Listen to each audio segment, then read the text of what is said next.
Tonight, tornado alerts and a state of emergency as we come on the air. Several reported twisters, homes and structures destroyed. Deadly weather up and down the East Coast as the holiday weekend begins. Rob Marciano standing by.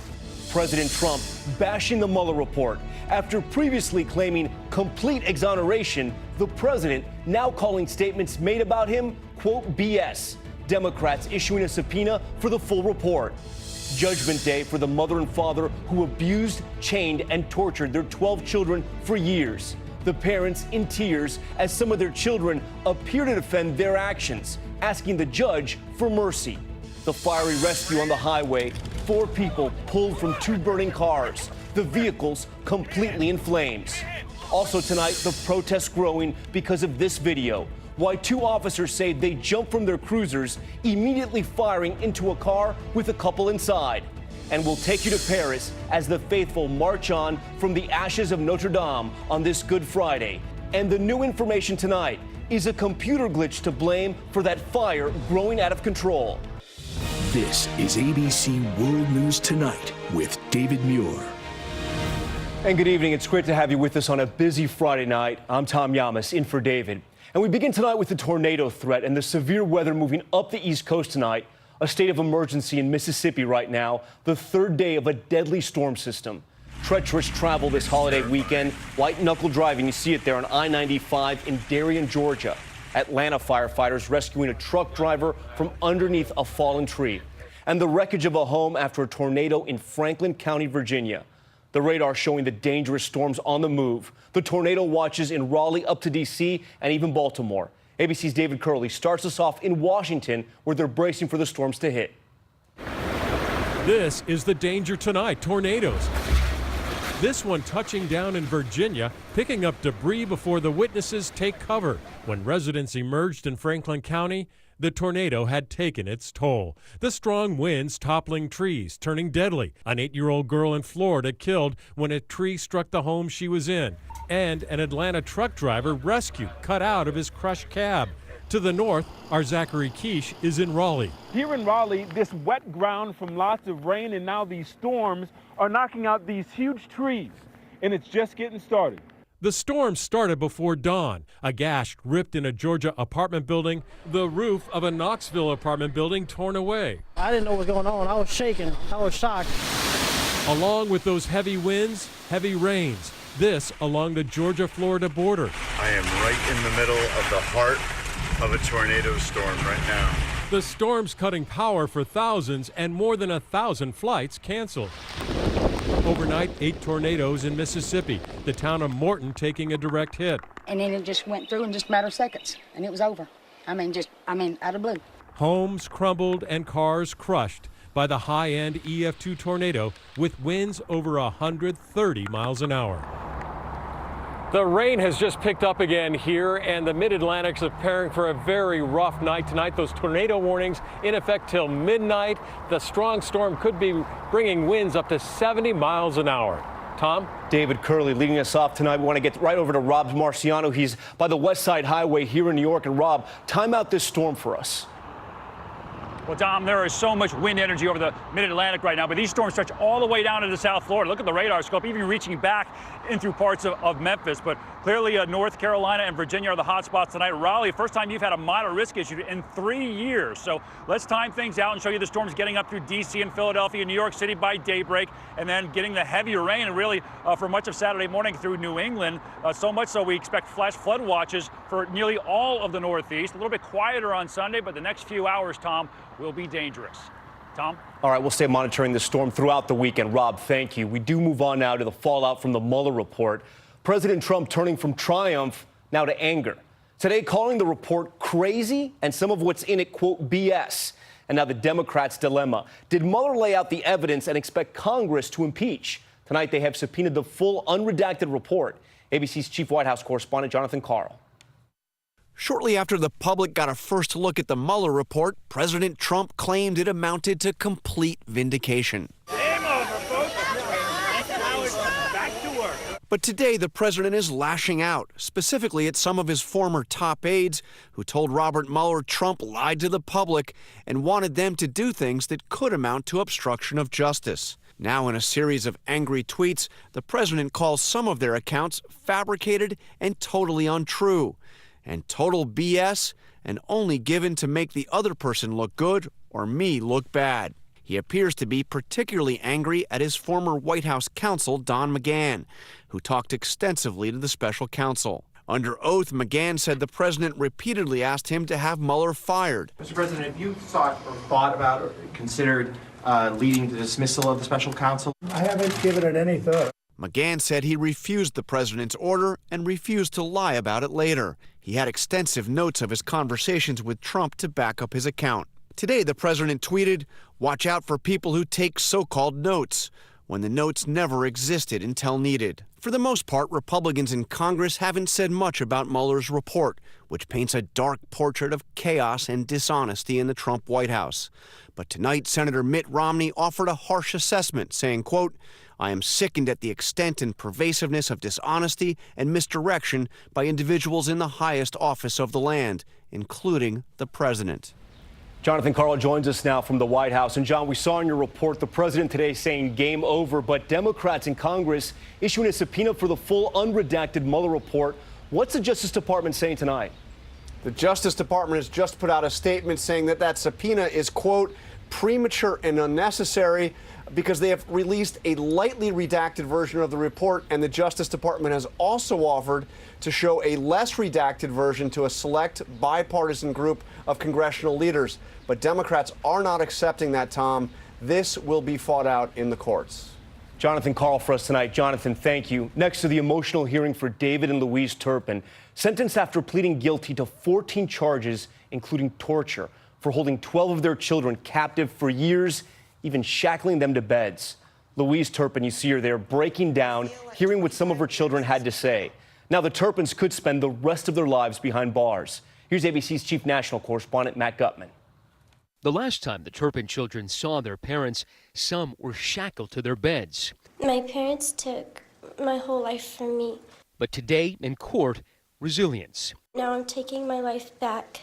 David and Louise Turpin sobbing as they listened to statements from 4 of their children. And before a judge sentenced them to 25 to life for what they did to their own. Sometimes I still have nightmares of things that had happened, such as my siblings being chained up or getting beaten. But that is the past, and this is now. A remarkable turn from January 2018 when their 17-year-old sister scrambled out this window to dial 911. My parents are abusing. They abuse us, and my 2 little sisters right now are chained up. Where are they chained up at? On their bed. Seen here being arrested, both pleaded guilty to multiple counts, accused of torturing 12 of their 13 children, starving them, keeping them in filth, even beating some. And amid their children's expressions of anger, there was also forgiveness. I love my parents and have forgiven them for a lot of the things that they did to us. David Turpin so overcome that at first he was unable to read his statement. His wife Louise more remorseful. I want to say again, I'm truly sorry. I am for everything I've done to hurt them. I love them more than they could ever imagine. But the judge had little pity. To the extent that they do thrive, it will be not because of you both, but in spite of you both. A powerful day in court there. Matt Gutman joins us now live. Matt, this case is now over, but those children have a long recovery ahead of them. And Tom, that's partly because years of chronic malnutrition left many of them physically stunted. Now, it took incredible courage for those 2 siblings to go into that courtroom and read that statement today. And their attorney tells me that 5 of them, though, are now in college. One of them has his first part-time job in a bike shop. Tom. Incredible courage and now some incredible resilience. All right, Matt, thank you. Next to the outrage in New Haven, Connecticut, after 2 police officers looking for a robbery suspect jumped from their vehicle, firing on a car with a couple inside. This is video of it, wounding the female passenger. One of the officers was also wounded, but no weapon was found in the car. And tonight, protesters are taking to the streets. Here's ABC's Lindsay Davis. Surveillance video captures the moment that now has the community near Yale University up in arms. Within seconds of driving up to that red car, 2 police officers opened fire, shooting multiple times. Inside the car, shot at least once, 22-year-old Stephanie Washington, and in the driver's seat, her boyfriend, 21-year-old Paul Witherspoon. I thought I was already dead because he pointed it right at me.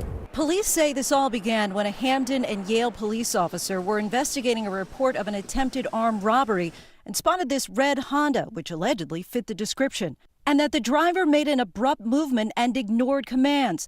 But this video appears to contradict that, and authorities say they did not find a weapon inside. Justice for Stephanie! Now outrage. Protesters, including hundreds of Yale students, are calling for the two officers who fired their guns to step down. They're also demanding the body cam and dash cam video be released. That female inside the car is now out of surgery and is in stable condition. One of the officers was also injured during the incident. Both officers are now on administrative leave as the state's attorney reviews the case. Tom? Lindsay Davis for us tonight. Lindsay, thank you. The mother of a fifth grader who died after a fight at school is disputing the prosecutor's conclusion that the fight had nothing to do with her death. An autopsy showed that 10-year-old Rainiah Wright had a rare condition that caused abnormal blood vessels in her brain. Her heartbroken mother says she also had complained to the school about bullying for years. Here's ABC's Steve Osunsami. Parents who are demanding answers, wanting to know how this South Carolina fifth grader could lose her life after a fight at this grade school, are shocked tonight. First, Rainiah Wright died of natural causes. Second, there was no evidence of trauma on or inside the body of Rainiah Wright that would indicate that any fight in any magnitude contributed to her death. Authorities west of Charleston say that 10-year-old Rainiah Wright had a rare birth defect that caused her death on March 27th. It's called an AVM, or an arteriovenous malformation, where blood vessels that shouldn't grow together do and can easily burst. It is most deadly in the brain, and doctors say that's where this fifth grader suffered hers. The girl's family didn't know, but confirms that in the past 2 years, they've had to take her to the doctor 7 times because of bad headaches. The girl's mother says she still believes the death was triggered by a physical fight with a girl in class who she says has been bullying her daughter for years. Who child is going to be next with this same girl? Prosecutors tonight say they're not filing any charges in this case. Tom? Steve Osunsami for us. Steve, thank you. Next to the desperate plea for help from victims of Hurricane Michael that scientists now say was much worse than first thought.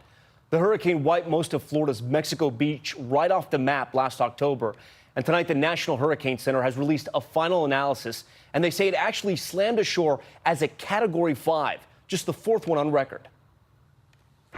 Tonight, the National Hurricane Center upgrading an initial assessment of Hurricane Michael.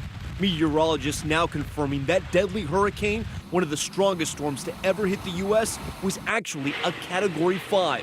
Winds hitting 160 miles per hour. In Panama City, Florida, David and his team reporting and taking shelter in this concrete hotel when suddenly the roof collapses. You can see the roof of the hotel that we had been standing out there. That was the shelter. And in Mexico Beach, Ginger Z reporting as structures around her were being destroyed. The blue house you see there, gone, swept right off its foundation. The home that I saw floating away used to be standing there. It is no longer. The aftermath devastating. Hurricane Michael responsible for 16 deaths and $25 billion in damage. But tonight the cleanup is still ongoing. And now a new storm brewing for survivors. Just this week, accusing state and federal governments of abandoning them. A community trying to rebuild and move past that deadly storm as a new hurricane season fast approaches. And we turn to Paris now with Notre Dame off limits in the wake of the devastating fire. The Good Friday ritual of the Stations of the Cross took place in the street with the twin towers of the cathedral in the background. And tonight, new information on the role a computer glitch may have played in that fire. ABC's Jane Longman is there. A solemn procession in Paris today marking Good Friday. Thousands gathering to retrace the steps of Jesus, all in the shadow of Notre Dame, where Easter masses are cancelled for the first time in 9 centuries. Investigators now suspect the fire that ripped through this church may have been sparked by an electrical short circuit, a computer glitch reportedly showing the fire in the wrong location. But tonight, signs of progress. Crews have finally stabilized the church and firefighters are now pulling out. Officials today also revealing